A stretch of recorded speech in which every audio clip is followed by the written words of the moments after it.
about Marianne. Oh, okay, please. I have her name, I have everything. Okay, she actually reached out a bit. Chaim. Chaim, everybody. A good tabach, Shavua Tov, a good week, and welcome, one and all. Oh, okay. To new teachings, new inspiration, new empowerment. So we probably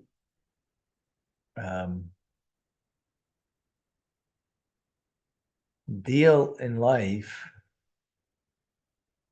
with other people, and even probably how we see ourselves quite often. You know, we look how much did I accomplish today, this week, this past week. On a birthday, you're supposed to think about how much you've accomplished in the past year. And we get caught up very often and, with ourselves and maybe being harsh on ourselves. How much did we accomplish? Did we accomplish what we set out to do? And of course, we are here to accomplish, right? We're here to fulfill God's mission that He has empowered us with. And that means we have a certain function, we have a certain thing that we need to do. Sometimes, we end up looking only at our function and only the things that we did or we didn't do, right? Right. The person who doesn't have proper self-esteem, so then they pat themselves on the back because they've accomplished a lot. Because their lack of self-esteem won't allow them to feel that they are lacking in any way. Person who has good self-esteem can, see that they accomplished, but there's a lot more they could have accomplished, and not that meaning to feel guilty, but acknowledging, right? Guilt is not a healthy thing, but acknowledging. So, how do we deal with that? How do we deal with that? Is there a proper balance? And so on. So, this week's Parsha's Emor, has a uniqueness to it that it deals with all the holidays.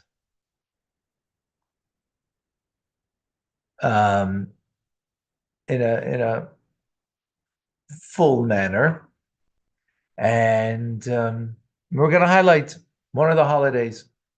Okay? L'chaim.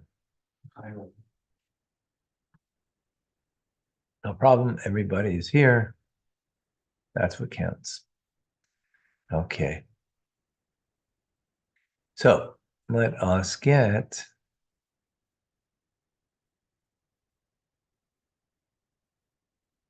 no, that's not what we wanted. This is what we wanted, but we're going to have to wait to get it. There it is. This week's Torah portion speaks about the holiday of Sukkot. I mean, it starts off with Pesach, then goes to Shavuos, right? Koi, if you can let people in, thanks. And Rosh Hashanah, Yom Kippur, and then Sukkot.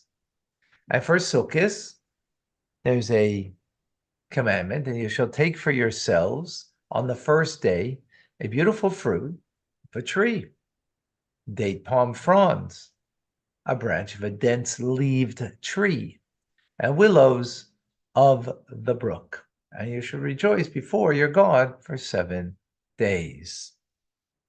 Is anything that kind of stands out when you look at these words? Anything that maybe take notice, or something that might be an issue?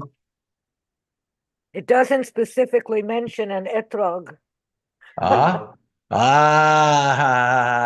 was looking for the magic. She raises etrogs, and look at that. She works, she functions, make an etrog. The verse doesn't even say it. Yeah, it was terribly disappointing. I was waiting for that. Yeah, you are waiting. Where's my etrog? So yes, but we could go a step further, even when it comes to date palm frond. What is that exactly? A branch of dense leaf tree. Right. So the beautiful fruit is an etrog. The date palm is the lulav branch. And the branch of the dense leaved tree is the hadassim, right? And the willows are the arve, the aravim, the aravis, right? So, my high, why doesn't the Torah come and just be frank and tell us what it is? It's not an issue. There isn't a debate. There isn't a debate of what it is, right? So why wouldn't the Torah just then come and say up front? So the Alter Rebbe in his Shulchan Aruch, he writes the following to give us an example. There is no maximum limit to the size of an etrog. It is valid even if it is so big that it must be carried on one's shoulders. There is, however, a minimum limit. An etrog smaller than the size of an egg is invalid because most etrogim grow to no less than the size of an egg. Hence, the fact that the etrog has not grown to the size shows that it's not fully grown. And Torah's expression, fruit of the tree, implies that the fruit that is complete. Okay, a fruit that's complete. That's one of the conditions. Also, if we go back for a moment to the verse, so in the Hebrew, pre-ates hadar. So our sages explain that the word hadar means beautiful. So it needs to be a beautiful fruit. It needs to be a full fruit. And it needs to be also hadar, which is here we have vowels, but if you take away the vowels, the Torah is written without vowels, which means that it's a fruit that dwells, meaning, what does it mean that it dwells? It means it dwells in all seasons, meaning it thrives in all seasons. And that's an etrog. An etrog grows all year. You have apple season, you have orange season, you have peaches. Peaches are coming up, right? Everybody has their season, not the etrog. It's a man of all seasons, right? Man of all seasons. So it's hinted to in the words, right? And we learn out from it because in those words there are many things, variations of those words that give us an indication, and that we know that this is speaking about an etrog. Okay? Yes, sir. Now, all these things, because the verse says so, are a condition for the fruit. So we said it has to be beautiful, right? Because the word hadar, beautiful fruit. So it has to be a fruit full grown. It has to be a fruit that's beautiful, right? Therefore, if it's got some nick to it, for example, it's invalid. That's a condition that we learn from the verse, right? So, for example, if the verse would have told us etrog, then what would be? Any kind of etrog. Etrog is an etrog, right? But the Torah is no, it didn't tell us etrog. Why? Because it wants to give us the conditions that are in the etrog to make it valid. So it needs to be the right size, because it says pre-8, has to be fully ripened, right? It needs to be something that's beautiful. So if it's got a nick to it, it's invalid. And how we know, one of the other ways that we know that it's actually an etrog, because it's fully ripened because it grew in all seasons. That's as far as the etrog. So it couldn't say etrog. We wouldn't know those conditions. Clear? Next thing, it says kapo tamarim. Kapo tamarim are lulav leaves that are bound together. As the Alter Rebbe writes, again, we're going to have a similar idea here.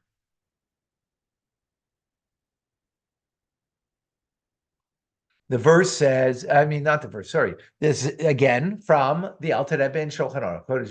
You can read it, yeah? Okay. The term date palm frond connotes a lulav that grows on a date palm. Since the Torah used the term kapo tamarim instead of the leaves of the date palm, ale tamarim, we learn that the leaves must be such that they can be brought together and bound together with the spine because they are still pliable. This concept is derived because the vowels are not written in the Torah, and the words kapos can also be read as kafut, meaning bound. So if the Torah would have said only, it can happen that the lulav remains on the date palm until its leaves become as stiff as wood, and they spread out and become separated from the spine. As the stiffer they become, the more they are spread away from the spine. In such a case, we determine that if the leaves have become so firm that they can no longer be bound together with the spine, if this is indeed the case, the lulav is invalid. So what do we have over here? If the Torah is again telling us what kind of lulav. So, when you go to down south, Florida, or in places where there's date palms, usually you see that the leaf is completely open, right? And it looks beautiful. So here's actually the opposite, right? Here it's not to be fully grown. It has to be closed. That's what a frond is, meaning it's connected to its shidra, to its spine, right? To the, what we call here, the stiff as a wood, right? The spine of it. And it's connected. If it's not connected, invalid. So here the Torah again is telling us, that it needs to be kapos, kafot, bound, meaning that they're connected.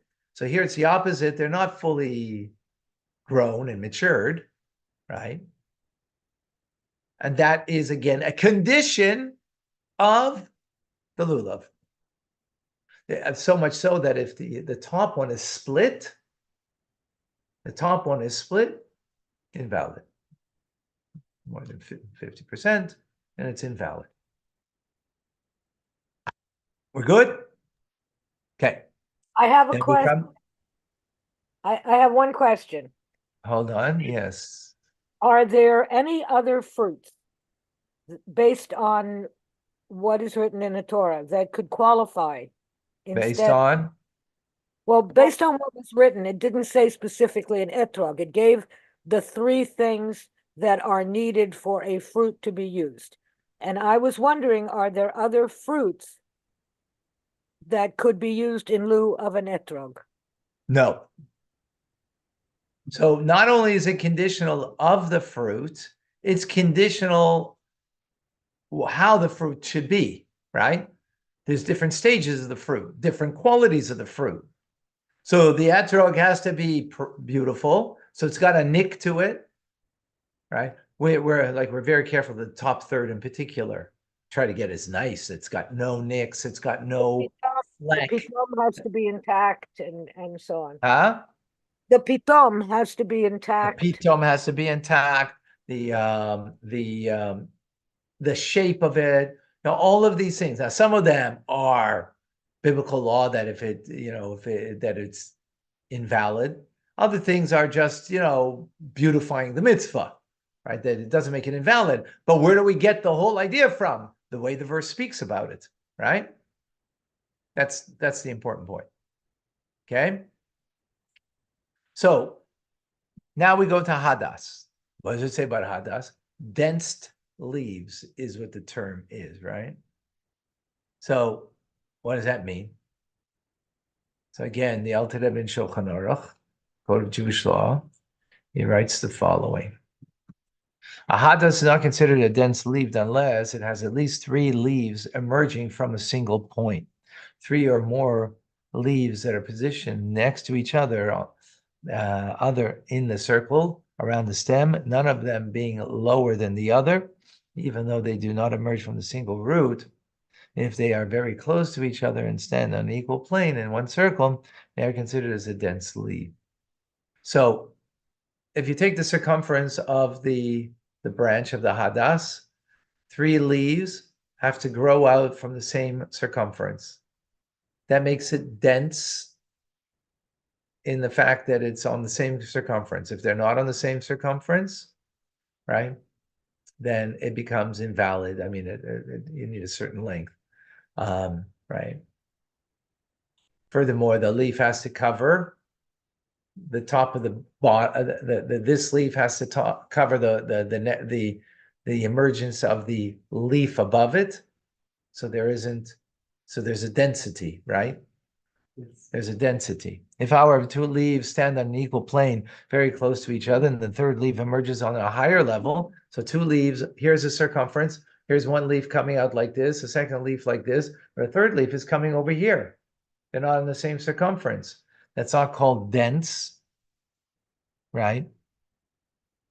Doesn't have the proper density. Emerges lower sim, 2 stand, ascends, and lahais them, and they're not considered dense leaves. Therefore, it's invalid. Rather, such a species is called a crazed myrtle. It is invalid throughout the 7 days of the festival. Even in a pressing situation, no other myrtle twig can be found. It's invalid, period. Right? It should not be used even without reciting a blessing, for it does not belong to the same species as a valid myrtle. Right? So in other words, very simple. There's no if and buts. That if you find something that looks somewhat close enough, but it isn't, it's invalid. Why? Because the Torah says so. The Torah is very emphatic about that, right? Clear. Yeah.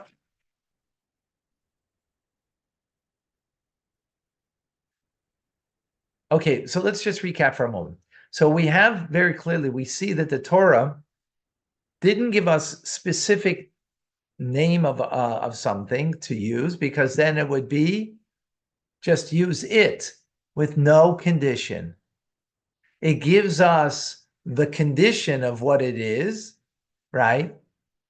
And because it's not just telling us, like hinting to us, what the thing is, and play a game of what do you call it? 20 questions, right? 20 questions, to get the answer, right? Do you remember that game? Yeah.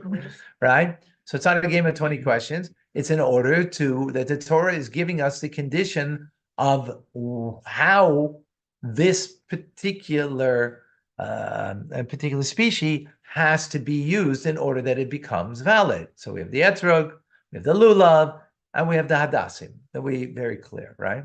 Now we come to the 4th species. It's called an arava, right? And it says the word in the Torah is arve nachal.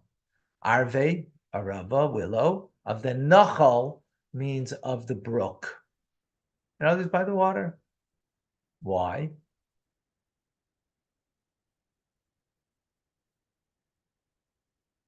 Because of its close proximity to water. Because it grows by the water. Yeah. Because it grows by the water. And so you Right. wanna know why that particular one that grows by the water versus a willow that doesn't grow by the water. Is that what you- Whoa, we got a Talmudist over here. Whoa, l'chaim, Ellen. Good one. In other words, as Helen, our freshman Talmudist over here, or junior, no, it's a junior year. No, freshman, second year, first year, first year. Oh, okay. She skipped the semester. Yeah. Okay, so seemingly, right? It seems to kind of make sense. Everything's conditional. So when we're speaking about the willow, it's a willow by the brook, right? Kind of makes sense. Let's see what the Talmud says. And a rava whose top was severed, or its leaves were torn, or if it is a tatsafa, species of not actual willow, is invalid. Now, rub, it is slightly dried, or if the minority of the leaves fell off, or if it grew in a field, is valid. What does it mean that it grew in the valley of a field? Rashi says in a field, meaning an arava that grows in a field and not by the brook. And this ruling is in Shulchan Aruch. Again, we bring from the Alter Rebbe. Oh, no, this is Yosef Kaira, actually. The willows of the brook that the Torah speaks of refers to specific species that is known by that name. It has an elongated leaf, similar to a brook. That edges of its leaves are smooth, and it has a red stem. These species mostly grow by a brook, which is why it's called the willows of the brook. However, even if it grew in the desert or in the mountains, it is valid. Ooh, what's going on over here? Seems to be that the Torah here is speaking about something that is not conditional. Not only it's not conditional, because we just said it says it's a willow of the brook, right? So what are we saying over here? That it doesn't have to grow by the brook, even though everything else the Torah spoke about was conditional, right? Here it's not. The obvious question, why?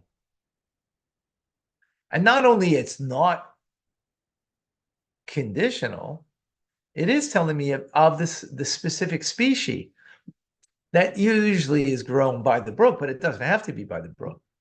By the brook means it's got smooth leaves, because there are other willows that are not smooth leaves, like they can be jagged, right? It has a red stem, elongated, right? And so on. So and so that is what's by the brook, but it doesn't have to grow by the brook. The Torah is specifying that. Is it explicitly specifying that? Well, it said, Arve, yeah, Just Arve Nacho. Oh no, as the in, verse before. does it, What do you mean? does it explicitly specify that it doesn't have to be? No. That's halacha says that. We just read it. We just read it. Here, we just read it, right? Code of Jewish law says, however, if it grew in the desert or in the mountains, it is valid. But because the willow of the brook, I guess, can grow other places also besides by the brook. Right. Yeah. But then the question is, why is the Torah telling me brook? Why is this then different than everything else? The other three were conditional, and this is not conditional. The other three were a condition to what makes it a kosher species, right? This is not conditional on what makes it a kosher species, what the Torah is stating. Brook. Why not? That's the question. Is that clear, the question?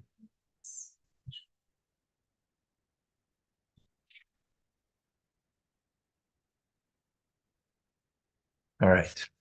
Need some l'chaim. Excuse me a moment.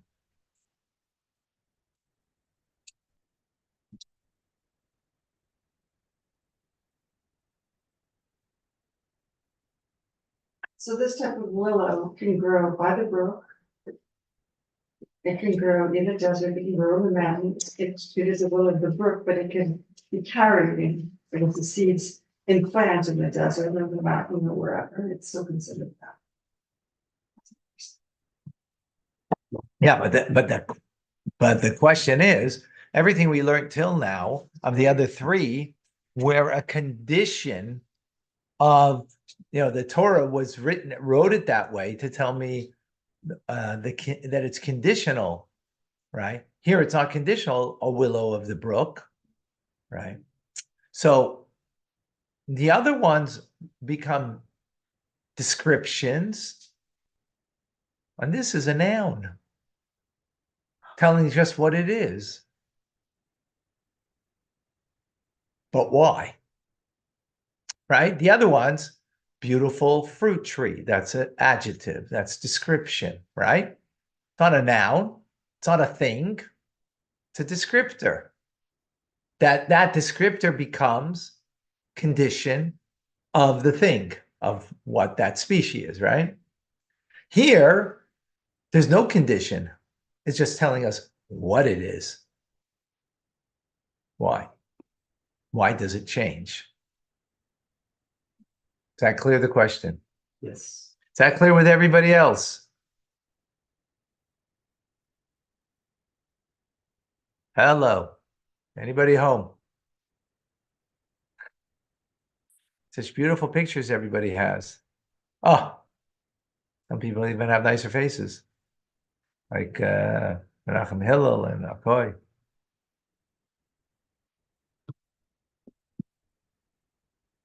All right. So let us understand. Actually, so we're dealing with things right now on a simple level called pshat. Pshat means the simple understanding of the text, right? That's what the exercise we went through. Sometimes to understand the simple meaning of the text is not plausible, because sometimes you just can't fathom what it's coming to say. And sometimes we need to engage with other levels of the Torah to give us insight. We see that Rashi does that quite often. I wouldn't say quite often, but he does it, right? That he says, this verse says, expound me, because the simple meaning doesn't it doesn't have clarity, and it needs to be expounded, right?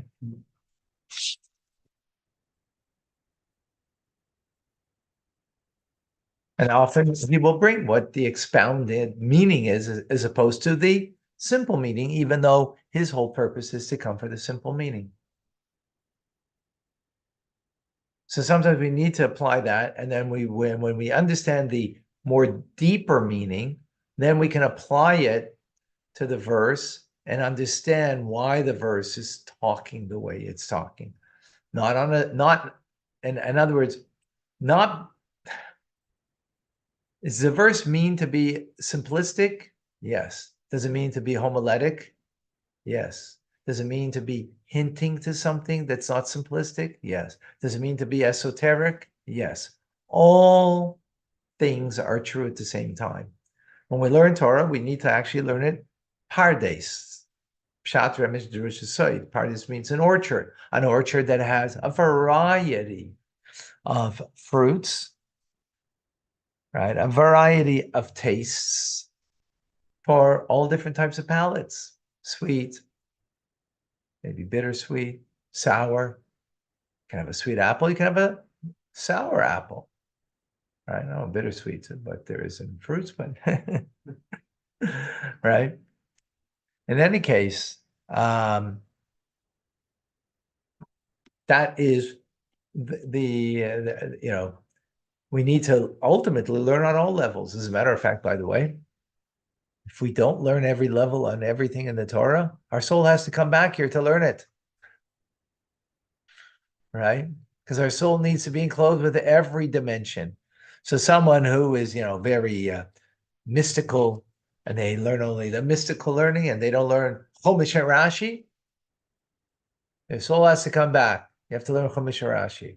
So we're lucky over here. We have Chassidus in the morning, we have Chumash and Rashi, then we have the Halacha, and then we have, I'm here to make sure that you don't have to come back again. Thank you, Rabbi. At the godly hour. Yes. Yeah, but you have to be here every hour.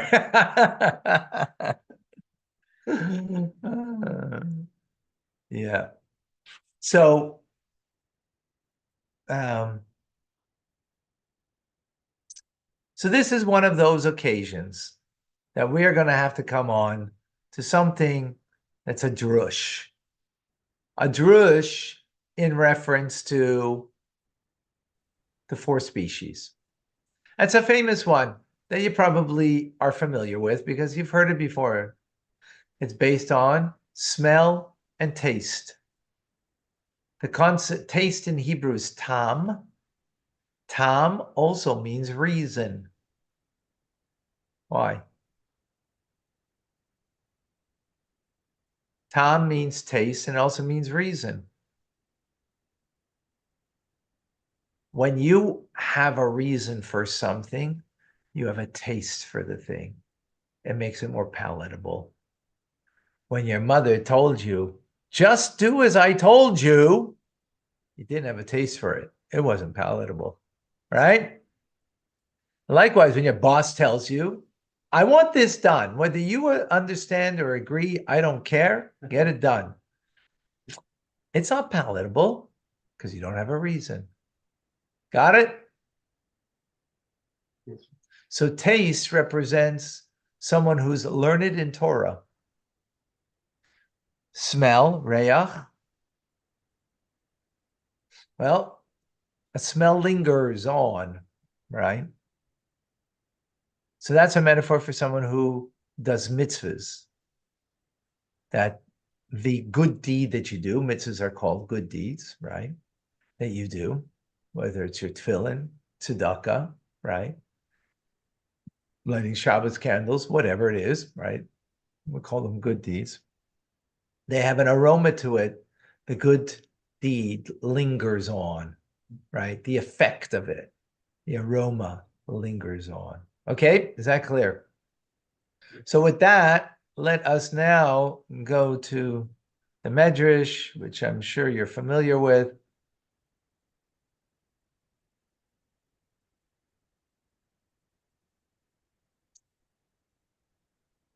Medrash says, oh, not so clear over here. Okay, a beautiful fruit of a tree. This refers to Israel, just as a citron etrog, which has a taste and smell, so to Israel, as among them people who possess Torah and possess good deeds. Remember, taste is Torah and smell is good deeds. Date palm fronds, this refers to Israel.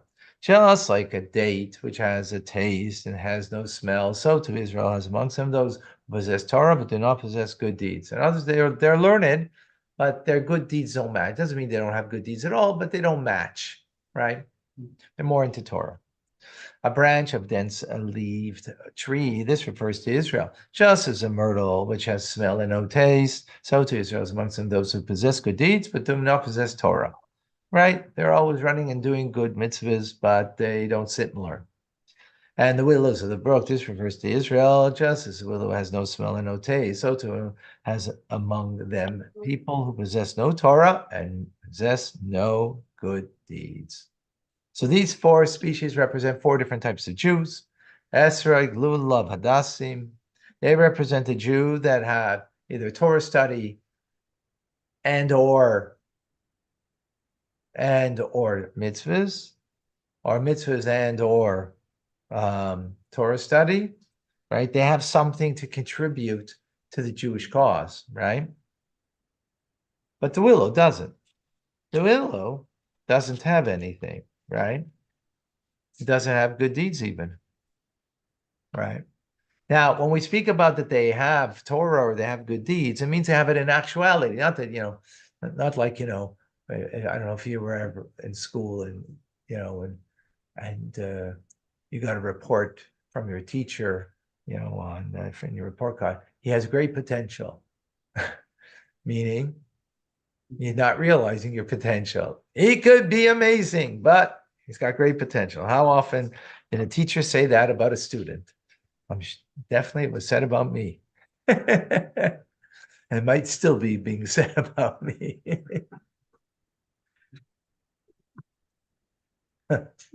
Right? We're not talking about someone who has potential.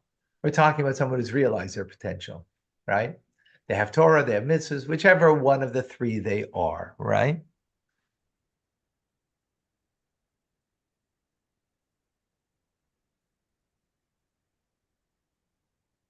In other words, they're defined by their quality, right? Where does that come from? The verse. The verse is defining the first three by its quality, right? In other words, it's giving the adjective describing what the condition of it is. So you get the esrog has to be beautiful because it's got Torah and mitzvahs, right? It has to be fully ripe. Can't be something not right, right? Hmm? And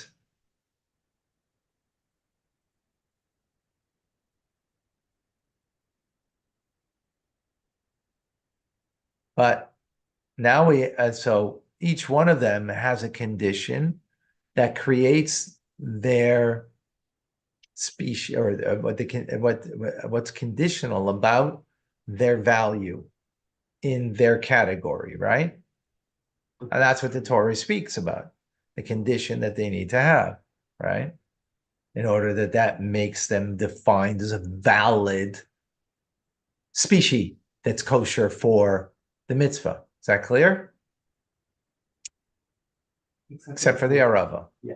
Except for the arava, right? The arava doesn't have a condition, right? And since it doesn't have a condition, and it has nothing that is legally binding it, right? There's no condition to it. It just has to be arava. Do we have to assume that there's a specific objective of the arava, or it's just that? We're gonna get, we're gonna get there. I'm just trying to make clear the distinction. The arava is someone who doesn't have any quality to it, right? That's what we're talking about. The other three, the Torah speaks about the quality, and it has to have that quality to be valid. So if you're a Torah scholar, you have to have the Torah scholar. You can't be, oh, he has potential, right? No, not potential. Yeah, you have to have it, right? That's the quality you have to have. This esrog has potential. No, it's either beautiful or it's not. Right? It's got a hole in it. How's it got? Well, forget it. Right? But the arava, nothing. So what's it doing here? Why is this part and parcel, right, of the four species?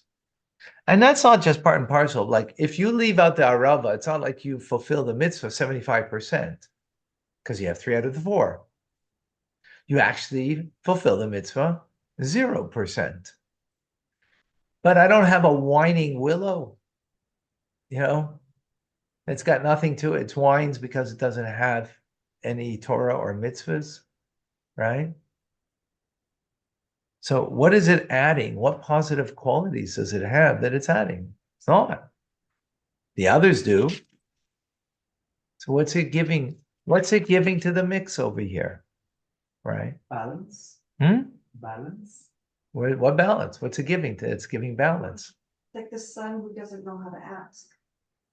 Okay, We've got four sons. I'm not saying this is a four son. I'm saying it a lot. right, okay. There is that kind of No, you could, qualities of the people that you have, and this is a group or this. One of them. Right. Types, whatever. but what are they giving? Well, we're giving the opportunity for others to teach them. They have no value in themselves. The only value have is that someone else could, could teach them. Wow. Ay, ay, ay. That's terrible. Oh, I mean, I mean, it's like there's I mean, the opportunity. that's the only value, the only value is that you come to my class. You don't come to my class, you got no value.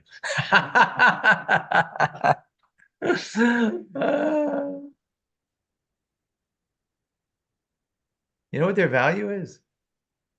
They're a Jew. And because they're a Jew, they have value. They don't have quality of being a Jew. They don't have Torah. They don't have mitzvahs, right? But they're a Jew, period. The other three types have quality. The Torah is giving us its quality, giving us quality control over that species and what it makes it valid in its category of giving something valuable to the community, valuable to God, valuable that we come together. This willow is without quality, right? Doesn't have Torah, doesn't have mitzvahs. Therefore, the Torah doesn't even describe its quality. It's giving us a noun. What is it? A Jew. It is what it is, a Jew. We don't include it because it's giving something to the rest of us, to the community, but it's a Jew, period. In the words of the Rebbe, this week's Sikha,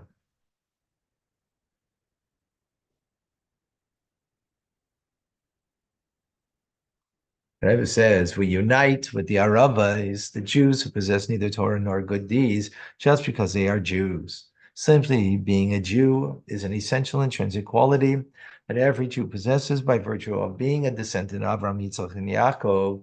This is true even if in practice they possess neither Torah nor good deeds. In fact, even if they are completely assimilated and don't even know that they are Jewish, being Jewish is an essential quality. But being Jewish is not a descriptor. It's not an adjective. It's a noun. And as the Torah describes the fourth, arava, as a noun, it's not describing it in its quality, right? So this arava Jew is no less a Jew than the Esrog Jew, the Moshe Rabbeinu, right? Avraham Avinu, David, the Rebbe, no less a Jew. And if you're a Jew, even if you're not contributing anything, right, not mitzvahs, not Torah, you still belong. You're still a part, right? Well, how about Torah mitzvahs? Aren't they important? Of course they are. Not denying their importance. Beautiful story. In Poland, in the early 20th century, a few Jewish students who were allowed to attend medical school. The only catch was that they had to supply their own Jewish cadavers to study on. After all, it would not be befit Polish cadaver to help a Jewish student. Familiar with the problem in Jewish law of dissecting Jewish bodies, the students approached the foremost halachic authority of the time, Rabbi Chaim Oizer Rodensky. They've proposed that in order to gain entrance to medical school, they would be allowed to use the bodies of deceased Jews of ill repute or criminals. The rabbi, after recovering from the shock of the suggestion, responded, For me to allow that, I would have to know what God thinks about those people. What does he say? Say, it's a Jew. Ah, it's a Jew of ill repute, but they're no less a Jew. And who says that God thinks that they are off the charts and are not, and don't belong, and that they're not pure and holy? Maybe they did wrong, but that doesn't minimize, take away from the fact that they're still a Jew and they still belong in God's view. As the Baal Shem Tov said, we must love and cherish the simplest Jew as much as the greatest scholar, just because he or she is a Jew. And we all have one Father. You are my children of your God. I loved you, says God. So just as we love our own child because it's our child, so likewise, that's how God feels about us. And then therefore, that's how we have to feel about each other. Right? There is no distinction. The Frierdiker Rebbe expounds on the teachings of the Baal Shem Tov, and he says, our teacher, the Baal Shem Tov, spoke very much about three loves, that of a fellow Jew, of Torah, and of God, thereby exposing the essence of what a Jew is. The legal portion of a Jew may declare a certain Jew as unfit, right? For example, gamblers are unfit to give testimony. And there are certain Jews after whose blessings we do not answer Amen, right? Because they're not fitting. However, according to the soul of Torah, every Jew is inherently good.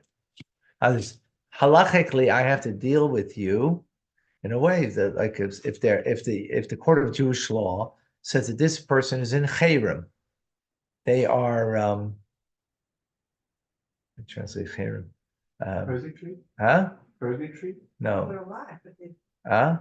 No, but cherem means they can't be part of a minyan. Imagine you have 9 people, and here comes this person ostracized by the court of law, right? That they're not allowed to participate in and be part of a minyan. Are they because they're not Jewish?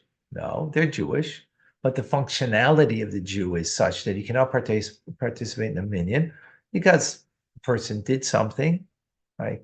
You know, if the court of law says you have to give a get to his wife and he won't give, so they will ostracize him, that he cannot go and be part of a minyan, for example. I'm giving that by way of example. The point being over here is that the function, and there may not be a functionality of this individual as participating in the Jewish community as a Jew. They're still a Jew, and that Jew still has to keep Shabbos, still has to put on tefillin, just in order to get their behavior in line. So they're being ostracized, they're being banned. That's the term. Cherem is banned. Never knew Right? this existed. Yeah, kind of. You learn Rambam with us, you'll find out. Another plug. So I don't want him to come back.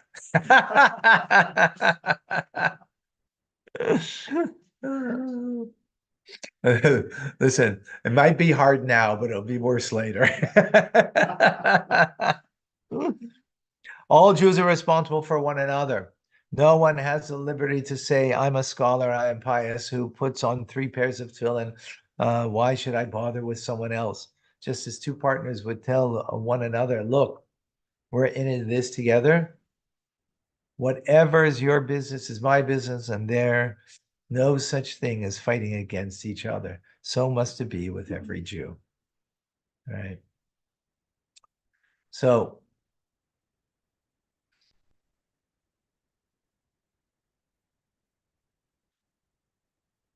of course, what this means is, of course, every Jew has to do Torah mitzvahs, right?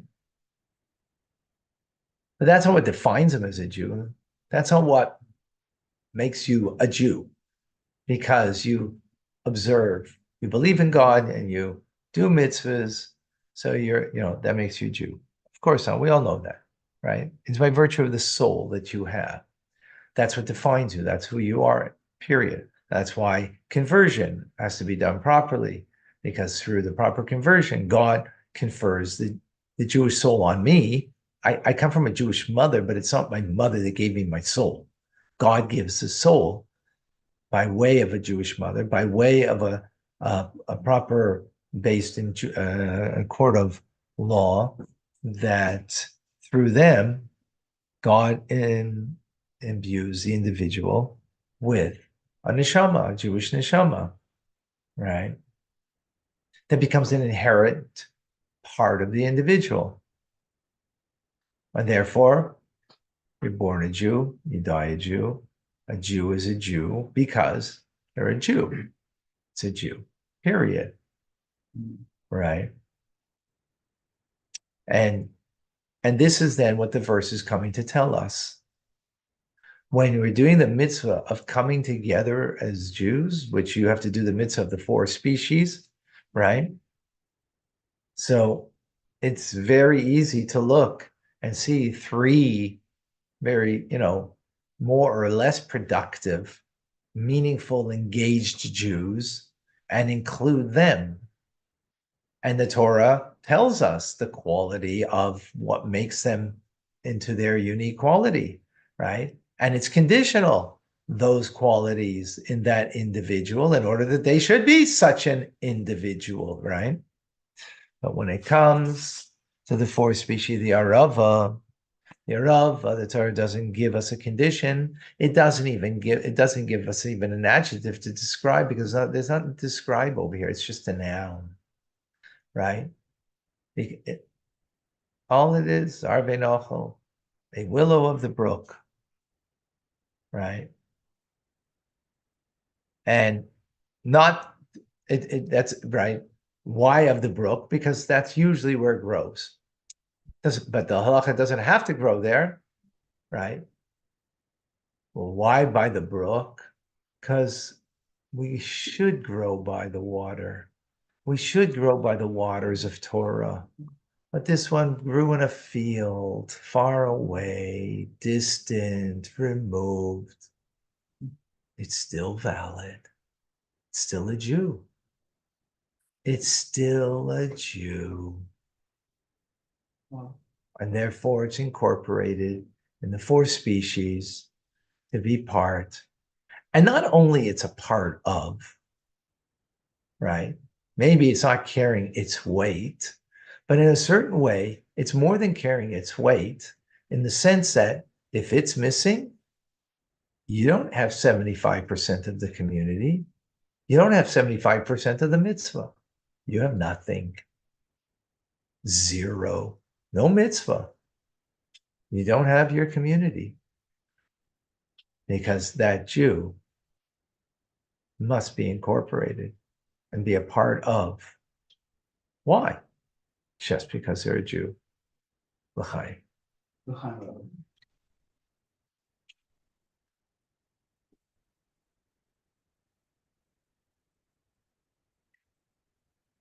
Any questions, any comments, any thoughts?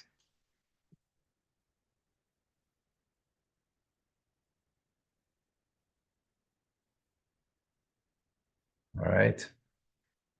Thank you, Liba, Davida. Thank you, Rabbi. Everybody? Chaim. L'chaim. L'chaim. L'chaim. L'chaim. All right. Thank you, Rabbi. Thank you all. Thank you very much. Tavach, as they say in Old French. Thank you. Good I'm luck. sure Rashi said a good tavach. Bien sûr, of course. Yeah. Yeah. But I don't know. Maybe he got confused with Yiddish. All right. Thank you, folks. Okay, thank you very much, Rabbi. Thank you. Bye-bye.